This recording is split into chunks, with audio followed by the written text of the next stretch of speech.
Si à chaque fois que tu t'es fait larguer par une nana, on t'a dit que t'étais un méchant, alors écoute ça. À chaque fois que je me suis fait larguer par quelqu'un, que j'étais méchant, que j'étais un manipulateur, que j'étais...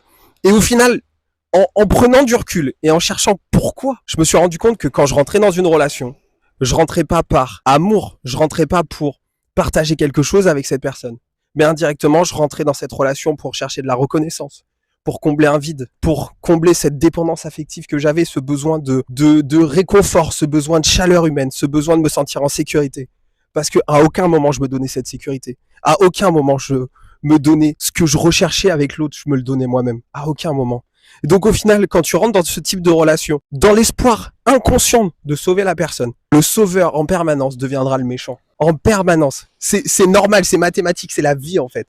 Donc au lieu de continuer ça, au lieu de comprendre pourquoi, simplement accepte cette part de toi. Accepte d'être cet enfant qui a voulu sauver sa maman par exemple. Parce que c'est ce que j'ai voulu faire pendant des années et au final je me suis rendu compte que toutes les femmes que j'avais après derrière et avec qui je me mettais en couple, je faisais comme avec ma maman et je cherchais tout pour les sauver. Donc simplement accepte, sors de ce triangle, accepte d'être un méchant, accepte d'être un sauveur, accepte de te plaindre et tu verras que les choses commenceront à changer en fait. Ce n'est que ma vérité, je te la partage.